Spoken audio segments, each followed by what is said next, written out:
Կամ փիլիսոփայական հարցը ով է ընտրողը։ Սա պետք է գործ լիներ ոչ թե կուսակցությունների շահերի, որ յուրաքանչյուր կուսակցություն ներկանար եւ իր անձնական շահը առաջ տաներ, այլ ընտրողի քաղաքական իրավունքի մասին, ընտրական իրավունքի մասին։ Մեր ամբողջ դիմումը մեկ մարդու մասին է, այն քաղաքացու, որի կամքն է սահմանադրությունը պաշտպանում եւ որի կամքը պաշտպանելու առաքելություն ունեն պետական մարմինները եւ նաեւ այս բարձր դատարանը։ Եվ ուզում ենք այրթով անդրադառնալ այդ ընտրողի հատկանիշներին։ Պարոն Խաչատուրյան, ընտրողը մտածող մարդ է, նա վերլուծում է։ 5 օր շարունակ տևած մեր քննարկումներից ընտրողը վերլուծում եւ հասկանում է, որ կենտրոնական ընտրական հանձնաժողովը անգործություն է դրսևորում։ Մենք հասկացանք, որ կարելի ասել չենք ունեցել կենտրոնական ընտրական հանձնաժողով, քանի որ այն չի կատարել իր առաքելությունը, չի ապահովել հավասար ու ազատ ընտրական իրավունքի իրացում։ Վարչական վարույթներ չհարուցելը մենք տեսանք, որ կենտրոնական ընտրական հանձնաժողովը պարզապես գործել է որպես կանցելարիա։ Ընդամենը վերահասցեագրել է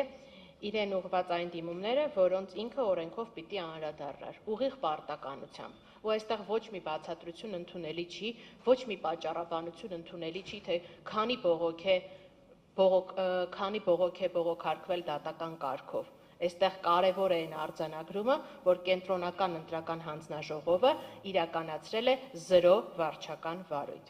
Այո, այդ թվում իրավապահ մարմինների կողմից հակաքարոզչության իրականացումը եւ այո, նաեւ հղում կատարեմ դոկ կուսակցության ներկայացուցիչի դիրքորոշմանը։ Ընտրակաշառքների վերաբերյալ հրապարակումներին պահանջեր տվյալներ, կողմերին հրավիրել մի հարկի տակ, տար հավասար հնարավորություններ եւ եզրահանգեր, թե որ կողմն է փորձում ոչ իրավաչափ ազդել ընտրությունների արդյունքների վրա։ Ի վերջո, ԿԸՀ-ն կոչված է իրապես վերահսկել ընտրական պրոցեսը։ Փոխարենը անապան գրություն քննչական մարմիններին թե կլինի արդյոք չտակ մասնակից ուժերի անուններ, որին ստանալով ոչ իրավաչափ մերժում, ասել են դե չի լինի։ Ու վարչական վարույթների վերաբերյալ բացակայությունը, իսպար բացակայությունը։ Ես չեմ մոռանում մեր խոսակցությունները։ Ես հիշում եմ մեր հարցադրումները, երբ ուղիղ հարցնում եմ պատասխանողին, խնդրում եմ ասեք, քանի դիմում եք ստացել վարչական ռեսուրսի կիրառման մասին, քանի վարույթ եք հարուցել եւ ինչ որոշումներ եք կայացրել, սկզբից պատասխանը հնչում է հեսա ճշտենք կպատասխանենք, հետո պատասխանը հնչում է 258A որոշում։ Նայում ենք 258A որոշումը, 0 տվյալը կա վարչական վարույթների մասին։ Փոխարենը նշված է, որ ստացել ենք դիմումներ, վերահասցեագրել ենք դրանք։ Ու այստեղ պետք է նորից շեշտեմ մեր դիմումի հիմքում նշված 2 առանցքային ահռելի տվյալները, որ մենք ներկայացրել ենք։ Արթիկ եւ Մարտունի համայնքներում աշխատանքային ժամին վարչական համայնքի ղեկավարների ուղիղ հրահանգով ամբողջ համայնքի աշխատակազմը փաստացի մասնակցել է քաղաքացիական պայմանագիր կուսակցության քարոզարշավին։ Դրա վերաբերյալ կայացվել է 0 վարույթ, ոչ քրեական, ոչ վարչական վարույթներ չեն հարուցվել։ 0 մարդ է ենթարկվել պատասխանատվության եւ այդ ամեն ինչը այդպես էլ մնացել է անհետևանք։ Ու այստեղ էլի եմ կրկնում, բացարձակ կարևոր չի, թե ինչքանով է այդ գործողությունը բողոքարկվել դատական կարգով։ Փաստ է այն, որ վարվել է կանաչ լույս 2 իշխանական ըստ էության իշխանական մարմինների կողմից իշխանության համար վարչական ռեսուրսի չարաշահումը կատարել, ինչքան իրենց սիրտը կկամենա։ Հանձնաժողովի քաղաքականացված անդամները, ովքեր ընտրական օրենսգրքի կոպիտ խախտումներով ԿՊ քարոզչություն էին իրականացնում, պարզեցին, որ ունեցել են 25000 լիցենզավորված հանձնաժողովական մարդ, ով կարող է լինել հանձնաժողովի անդամ, բայց ով զարմանք ԿԸՀ-ն չի կարողանում փոխարինել իրավախախտ հանձնաժողովականներին, ասելով, որ թող մասնակցեն ընտրություններին, հետո մի բան կմտածենք։ Զատկից հետո կարմիր ձու։ Ու այստեղ էլի եմ կրկնում։ Պետք չի ասել, թե ունեցել ենք վերահսկողական մեխանիզմներ, որովհետև այդ վերահսկողական մեխանիզմների սոսկ արձանագրումը ընտրական օրենսգրքում փաստացի տեսնում ենք, որ չի երաշխավորում դրանց գործունեությունը։ Պարզապես հղում անել ամեն անհարմար հարցին, թե ինչու ԿԸՀ-ն չի գործել այն փաստարկով, որ գիտեք ինչ կա, դուք ունեցել եք վերահսկողական մեխանիզմ, ում է պետք այդ վերահսկողական մեխանիզմը, ում է պետք վերահսկիչ վերստուգիչ հանձնաժողովի գոյությունը, եթե ինքը ըստ էության որևէ բան չի անելու, սրան հետո ավելի ուշ կանդրադառնամ, ում է պետք այդ վստահված անձանց, որ այդքան հղում է կատարում իրենց գոյությունը, եթե ըստ էության իրենց արձանագրված խախտումները հետո որևէ արձագանք չեն ստանալու, ում է պետք այդ վարչական իրավախախտումների վերաբերյալ օրենսգրքով նախատեսված լիազորությունը, երբ որ ԿՀ-ն ասում է, ես չեմ կատարում դրանք, ուղղակի հրաժարվում եմ դրանցով զբաղվել։ Եթե վերահսկողությունը երբեք չի աշխատելու վարչական վարույթներով կամ այլ ընթացակարգերով, ապա ինչի համար այն ընդհանրապես գոյություն ունի, ինչի համար առհասարակ գոյություն ունի կենտրոնական ընտրական հանձնաժողովը։ Եթե սա պիտի լինի իրենց աշխատանքը, եթե ուղղակի ընտրական միջոցառումներ եւ քվեարկության օրվա միջոցառումներ կազմակերպող պետքա լինեն, ավելի լավ է կենտրոնական ընտրական հանձնաժողովը ընդհանրապես փակել, փոխարենը այդ գումարը պետական բյուջեից հատկացնել Domino Video Production-ին, որը հաստատ ավելի լավ կկազմակերպի այդ միջոցառումները բլեքջեքով եւ դրոններով։ Պարոն Վաղարշյան, ընտրողը զոմբի չի, ընտրողը զգացմունքներ ունի, ու այդ զգացմունքները ենթակա են ազդեցության։ Ու նրա վրա, ճիշտ ասած, ամեն ինչ ազդում է։ Մենք ներկայացրել ենք, թե ինչ հետևողականորեն են աշխատել իրավապահ մարմինները, որպեսզի հակաքարոզչություն անեն ու օգնեն ՔՊ-ի քարոզչությանը, ու դա միայն պնդում չէ։ Առաջին անգամ ընտրական վեճերով դիմողը իր վրա է վերցրել նաև այս պնդման ապացուցման բեռը ու ներկայացրել է սոցիոլոգիական հարցման տվյալները, ապացուցելով ազդեցության ձևը ու չափը։ Անընդհատ հնչել է այս օրերին այն հարցը, որ նաև որպես փաստարկ ընդունվել է, որ այո, կան խախտումներ, բայց ինչ ազդեցություն կարող են նրանք թողնել։ Այդպիսի հայտարարությունները չեմ սխալվում նաև կենտրոնական ընտրական հանձնաժողովի ներկայացուցիչներն ասա եւ նաև երրորդ անձի ներկայացուցիչները։ Բայց ահա եւ ազդեցությունը։ Մեր գործընկեր Արամ Վարդևանյանը ներկայացրել է ապացույց անկախ փորձագետի կողմից արված սոցիոլոգիական հարցում։ Առաջին անգամ պատմության մեջ սահմանադրական վեճով դիմողը իր վրա վերցնելով այդ բեռը ապացուցման վերել եւ ներկայացվել է թվաբանական հաշվարկ։ Բոլոր հարցվածների 31%-ն ասել է, որ կենսաթոշակները ազդել են ընտրական որոշման վրա։ Եվ բոլոր նրանք, ովքեր ասել են, որ իր որոշման վրա դա ազդել է, նրանցից 91%-ը քվեարկել է ՔՊ-ի օգտին։ Նույնը եղել է առողջության ապահովագրության դեպքում, եւ մենք շատ հստակ փաստերով ներկայացրել ենք, որ դրանք եղել են ոչ թե պարզապես պետական ծրագրեր, որ պետքա բյուջեով նախատեսված լինեն եւ նորմալ է, որ պետությունը դա իրականացվեր, այլ շատ հստակ նախընտրական քարոզչության հիմնական թեզերը։ Մենք տեսել ենք, որ քարոզչության ընթացքում եւ մեր դիմում էլ հղումներով կա, վիդեոներով եւ ամեն ինչով, թե ինչպես է այդ կենսաթոշակի հարցը, ասում է տատիկ ջան, պապիկ ջան, ինչպես էր լավ էր այս դժվժիկը վայելեցիք, առողջության ապահովագրությունից օգտվեցիք, սա ակնհայտ քաղաքական քարոզչության բաղկացուցիչ մաս էր։ Հակակոռուպցիոնի հայտարարությունները լսած եւ ընտրությանը մասնակցած անձանց 21%-ը որոշել է չքվեարկել այդ կուսակցությունների օգտին։ Բարձր դատարան սա արդյոք բավարար արդյունք է գնահատելու դրանց ազդեցությունը, թե ոչ։ Հարցվածների 21%-ը ասել է, որ լսելով այս հաղորդագրությունները ինքը չի գնացել եւ ընտրել հաղորդագրություններում նշված կուսակցությունների օգտին։ Ի վերջո, բոլոր թվարկված խախտումները ազդել են ընտրությունների մասնակցած անձանց 55%-ի կամքի վրա։ Եվ ոչ բոլորն են հոգեբանորեն պատրաստ դիմակայել տեղեկատվական ճնշումներին ու ոչ բոլորն են ստանում 1 միլիոնից ավել աշխատավարձ։ Պարոն Խունդկարյան, ընտրողը նաև տեսնում է։ Ներկայացված նյութերով ու ապացույցներով հիմնավորել ենք, որ քաղաքացիական պայմանագրի քարոզարշավի զգալի մասը ֆինանսավորվել է պետական բյուջեից։ Այս հնարավորությունից չեն օգտվել մյուս կուսակցությունները։ Օրինակ, արդյոք կարող ենք նաև հարցադրում ուղարկել։ Նույն դոկ կուսակցությունը, եթե պետական բյուջեից ֆինանսավորվեր 419 միլիոն դրամով, շատ ավելի հաջող քարոզարշավ չէր անի եւ ավելի բարձր ցուցանիշներ չէր գրանցի։ Արդյոք բոլորին դեմ են կուսակցությունը, եթե այդ գումարը ստանար եւ օրինակ կառավարության դիմաց խաղալիք մուկ տշելու փոխարեն Դիսնեյլենդից մեծ միջոցառում կազմակերպեր եւ Միկի Մաուսին տշեին կառավարության դիմաց, այդ կրեացի Վարշավը շատ ավելի հաջող չէր լինի եւ ավելի շատ ձայներ չէր բերի։ Արդյոք մասնակից որևէ այլ կուսակցություն, ովքեր այստեղ ներկայացված չեն եւ չեն հատել շեմը, ունենային այդ պետական միջոցները, կամ օրինակ կուսակցություններից մեկը այդ միջոցներով կարողանար 80,000 աֆրիկացի բերել եւ հանրապետության հրապարակում զորահանդես կազմակերպել, արդյոք չէր կարող ավելի արդյունավետ իրականացնել իր քարոզչությունը։ Ես ուզում եմ այստեղ հստակ շեշտել. մեր կողմից առնվազն հիմնավոր կերպով ներկայացվեցին են բոլոր համեմատական պայմանագրերը, որոնք ցույց էին տալիս մի կողմից առաջին կոռուպցիոն սկանդալը, այս իշխանության պատմության մեջ ես կարող եմ ասել իր մեծությամբ, երևի թե անիվից հետո երկրորդ ամենամեծ կոռուպցիոն սկանդալը։ Պետական միջոցներից հատկացված $1 միլիոն իրականում եղել է քաղաքացիական պայմանագիր կուսակցության նախընտրական քարոզչության դրոնների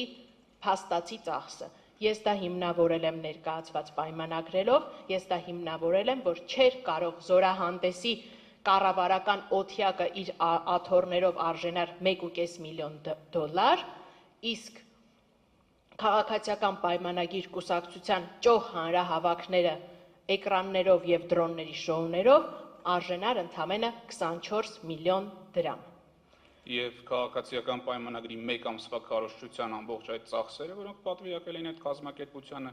ավելի քիչ արժենային, քան հունիսի 1-ի մանկական միջոցառման անցկացման ծախսերը։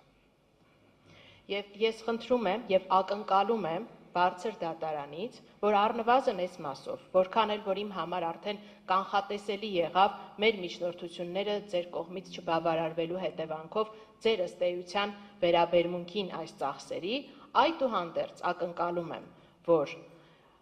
նախընտրական հիմնադրամի վերաբերյալ ծախսերի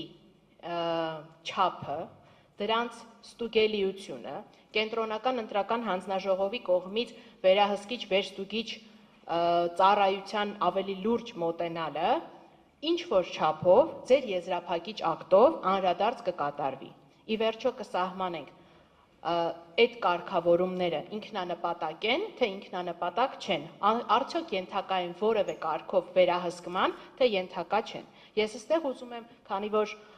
պատասխանող կողմը նշեց, որ դուք ունեիք ներգրավված աուդիտոր, դուք կարող էիք դրա մասին բարձրաձայնել, մի փոքր պարզաբանում նաև մտցնեմ, թե ինչպես կարող էինք։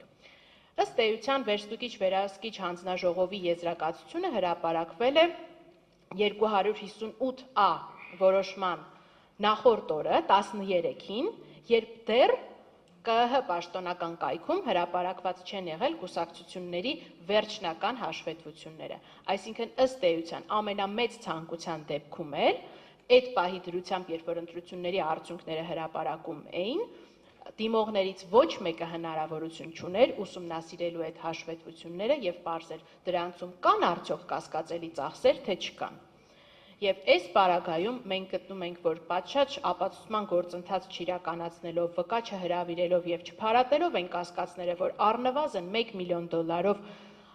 գերազանցված են եղել քաղաքացիական պայմանագրի կուսակցության նախընտրական ծախսերը, որը միանշանակ եւ իմպերատիվ կերպով իրենց մասնակցությունը բացառելու էր առհասարակ այս քվեարկությանը, մենք գործել ենք ոչ իրավաչափ եւ ակնկալում եմ, որ առնվազն գոնե ծախսերի մասով իր հետևությունները բարձր դատարանը եզրափակիչ ակտում կանի։ Ընտրական գործընթացներում երկու մաթեմատիկա կա, երկու հաշվարկային բազա կա։ Մեկը դա քվեների հաշվարկն է, մյուսը նախընտրական հիմնադրամի ծախսերը։ Եվ օրենքը հստակ անհասցնել, այստեղ ազդեցության գնահատման խնդիր չկա, ծախսը գերազանցեց կուսակցությունը դուրս է գալիս ընտրապայքարից։ Մեր ներկայացած տվյալներով հիմնավորվում է 960 միլիոն դրամի ծախսը քաղաքացիական պայմանագիր կուսակցությունը գերազանցել է եւ կենտրոնական ընտրական հանձնաժողովը առհասարակ չպետք է թույլատրել կուսակցության մասնակցություն ընտրություններին։ Բարձր դատարան այս ընտրությունները պատմության մեջ բացառիկ այն ընտրություններն են եւ այս process-ը բարձր դատարանում այն process-ն է, որի ընթացքում կուսակցությունների ընտրությունների արդյունքների կեղծումը կարելի է ապացուցել կալկուլյատորով, բարձ հաշվարկի միջոցով։ Եթե միշտ քննարկվում է ազդեցություններ, հնարավորություններ եւ այլն, այստեղ թվաբանական հստակ հաշվարկներով գալիս ենք եւ ձայների հաշվարկի եւ ֆինանսական ծախսերի հաշվարկով դա ապացուցելի է։ Իրավական հետևանքը, որը պետքա լիներ, պետքա կենտրոնական ընտրական հանձնաժողովը ընդունելի չհամարեր, չգիտես ինչի կուսակցության որոշված հաշվարկի մեխանիզմը առաջնորդվել կոռուպցիայի կանխարգելման հանձնաժողովի կուսակցությունների իրենց տարեկան հաշվետվությունների համար նախատեսված ընթացակարգով, այլ կերպ պետք է պահանջեր հստակ շուկայական գներ, իր վեստուգիչ ծառայությանը պահանջեր, որ աուդիտորները պահանջեն փաստաթղթեր, սեփականատերերից վարձակալության ծախսեր եւ այլն։ Դա չի արվել, հաշվարկը չի արվել, տուգանքը չի ավելացել, հիմնադրամի ծախսերը ճիշտ չեն գնահատվել։ Դա էլի կենտրոնական ընտրական հանձնաժողովի պարտականությունն էր, որը չի կատարվել։ Պարոն Դիլանյան, ընտրողը նաև լսում է։ Եվ այս 4-5 օրվա ընթացքում լսեց դատավարության մասնակիցների հարցերը եւ դրանց տրված չպատասխանները։ Լսեց նաև, որ մեր կողմից առաջարկ եղավ նաև մերդիումի հիմքում կաց ձայների հաշվարկի թերությունների, այսինքն բացակայող ստորագրությունների առումով ձևավորել աշխատանքային խումբ մեր Սահմանադրական դատարանի կենտրոնական ընտրական հանձնաժողովի աշխատակիցներից, որպեսզի վերջո պարզվի, թե ի վերջո նվազեցված թվերից 4000-5000 տարբերությունը ինչով է պայմանավորված։ Այդ առաջարկը չընդունվեց եւ ինչպես նշեցի նաև պատասխանողն էլ էնտուզիազմ չուներ այդ հարցը արագ աշխատակարգային եղանակով լուծելու համար եւ մենք պնդում ենք, որ մեր կողմից ներկայացված փաստը բարձրացանում չի հերկվել եւ պետք է ընդունվի որոշման կայացման հիմքում դրվի։ Պարոն Շաթիրյան, ներողություն, մենք էլ այստեղ բանն ենք ավելացնելու։ Մենք տեսանք զինծառայողների մասնակցության խնդիրը տեղամասում։ Հարց-պատասխանի ընթացքում ընտրողը լսեց, որ կենտրոնական ընտրական հանձնաժողովի նախագահ Վահագն Հովհակիմյանը հաստատեց, որ տեղամասից խնդիրը բարձրացվել է տարածքային, եկել է այնուհետև անմիջապես իրեն է հասել, ինքը կարգավորել է, բայց լավ չի կարգավորել։ Դժվար է երկու մարդու միջոցով փոխանցել պարզ տեքստ, որ քվյախը սենյակից դուրս ոչ մեկ չպետք է քվյարկի, ու դա տեղ չհասնի, մանավանդ որ տեղի հանձնաժողովի նախագահը հաստատ անոմալ պայմաններում ինքնագործունեությամբ չէր զբաղվելու եւ այդ զանգերի պատմությունը հուշում է, որ այդ գործողությունները կատարվել են։ Արդյունքում ինչ է ստացվում, Վահագն Հովհակիմյանը սխալվել է, չի կարգավորել, չի հետևել ժամերի ընթացքում, քվեարկությունը երբ ավարտվել, 10-ին, 11-ին։ Ու հետո դրա բացասական հետևանքով պետք է կրի հայ ընտրող, 58000 ընտրող։ Պարոն Շաթիրյան, ընտրողը նաև հաշվել գիտի ու շատ լավ տեսնում ու հաշվում է Վահագն Հովհակիմյանի թվաբանությունը, ԲՀԿ-ի կողմից ներկայացված հաշվարկների հակասությունը եւ ի հակառակ կամ զուգահեռ իրավաբանության թվել չեն կարող միաժամանակ ճիշտ լինել այս բոլորի համար։ Պարոն Շաթիրյան, մեր եւ ձեր մաթեմատիկան իրար համապատասխանում է, բայց կենտրոնական ընտրական հանձնաժողովի մոտ տարբերվում է։ Այն պարզ հարցին, թե ինչ կլիներ ընտրությունների արդյունքը, եթե 3 տեղամասերում անվավեր չճանաչվեր, պարզ վերապահումով հա պայմանական հարցով դատողություն։ Այդպես է կենտրոնական ընտրական հանձնաժողովը շատ հստակ պատասխանա չտվեց, որ ԲՀԿ-ն հավաքելու էր 4% ձայները։ Տիկին Սաֆարյան, ընտրողը նաև հոտառություն ունի։ Ռուսաստանի Դաշնության նախագահի համերկրացիները ասում են նյուխ, ինտուիցիա, զգում են։ Նույնիսկ երբ ամբողջ տեղեկատվությունը նա չունի, նա հասկանում է մթնոլորտը ինչպիսին է։ Ատելության խոսքին վերաբերյալ։ Այստեղ քաղաքացիական պայմանագրի գործընկերները շատ տխուր փորձեր են անում ըստիս արդարացնելու իրենց առաջնորդի դասագրքային ատելության խոսքը։ Տեսարանը ճիշտ ասած ավելի թշվառ է դառնում, երբ փորձում են այն արտահայտությունները դուխի չես զոհվել, կզացնելու եմ, գետին է մտնես արտահայտությունները արդարացնել հակառակորդներին ուղղած լինելու պատճառաբանությամբ։ Այդ արտահայտությունները որևէ մեկին կլինի հասարակ քաղաքացի, կլինի քաղաքական մրցակից, ընդունելի լինել չեն կարող, եւ ես եւս ակնկալում եմ բարձր դատարանի հստակ դիրքորոշումը, որպիսի նմանատիպ արտահայտությունները վարչական ռեսուրս ունեցող ուժի առաջնորդի կիրառությամբ հատկապես բացառվեն մեր քաղաքական խոսույթից։ Իրապես ակնկալում եմ նվազագույն ակնկալիքը, որ կարող եմ ունենալ բարձր դատարանից, արձանագրել, որ որևէ մեկի նկատմամբ նման արտահայտություններ կիրառվել չեն կարող եւ ամենախիստ պատժի պետք է ենթարկվեն այն բոլոր մարդիկ, ովքեր որևէ կերպ փորձում են արդարացնել այդ արտահայտությունների գոյությունը մեր խոսույթում։ Հարգելի ներկայացուցիչներ, կներեք, որ ընդհատում եմ մնաց 5 րոպե ձեր խոսքի։ Մի քիչ արագացնենք, որ պարոն Մինասյանը նույնպես խոսք ունի ասելու։ Բարձր դատարան մենք նկատել ենք այդ երկակի ստանդարտները, այնինչ կարելի է Յուպիտերին, չի կարելի ցլին։ Եթե խոսքը վերաբերում է Նիկոլ Փաշինյանի նրա զրպարտությունների 100 հազարավոր քաղաքացիների հասցեին վիրավորանքները ատելության խոսքը, դա սուր քաղաքական խոսք է։ Երբ իրենց են այդպես կամ ավելի մեղմ հակադարձում, փռվում են ասֆալտին, բանտարկվում են, խոշտանգվում են ՀՀ քաղաքացիները։ Դատախազության հարց ենք տվել Նուբարաշյանի եւ Արտուր Օսիպյանի դեպքերի վերաբերյալ, Նուբարաշյանի վերաբերյալ հստակ ներկայացվեց, որ որևէ շտապողականություն չկա ինչպես ընդդիմադիրների վերաբերյալ գործերում, այդպես էլ մինչ առայսօր պարզված չի, թե ինչպես պատահեց, որ անձը հասավ ինքնասպանության ԿՊ պաստառը փոկելուց հետո, իսկ Արտուր Օսիպյանի վերաբերյալ գործով այդպես էլ չներկայացվեց տարբերակված ինչ հատկանիշներ կան Նիկոլ Փաշինյանի եւ այդ անձի գործողությունների միջև, այսպիսով էլ հիմնավորելով, որ նաև Վարդ Սրաջանն հիմնավորելով քաղաքացիական հասարակության այն պնդումը, որ այդ անձը ենթարկվել է քաղաքական հալածանքի, քաղաքական հետապնդման եւ քաղաքական բանտարկության, այդ թվում հակառակ քաղաքական կարծիքները լրացնելու քաղաքական շահով պայմանավորված։ Պարոն Հովակիմյան, շնորհակալ ենք ձեզ ձեր ժամանակի համար։ Պարոն Դիլանյան, այսպիսին է ընտրողը։ Նա տեսնում է, նա լսում է, նա մտածում է, նա հաշվում է, նա զգում է։ Եվ նա տեսավ այս ընթացքում, որ պետական ապարատը ծառայեց մեկ քաղաքական ուժի, պետական միջոցները դարձան կուսակցական ռեսուրս, վերահսկող մարմինները չաշխատեցին, քրեական եւ վարչական մեխանիզմները չգործեցին եւ գործեցին իջհարս ընտրական process-ների եւ հավասարության։ Դատարանում պատասխան չտրվեց ամենակարևոր հարցերին եւ ընտրողը նաեւ այս բոլորի զգայարաններով եւ ունակություններով տեսավ, որ նույնիսկ այս դատավարության ընթացքում բարձր դատանի դատավորների կողմից չհնչեց մեկ ուղիղ հարց, որը կարող էր վնասել իշխող ուժի շահերին։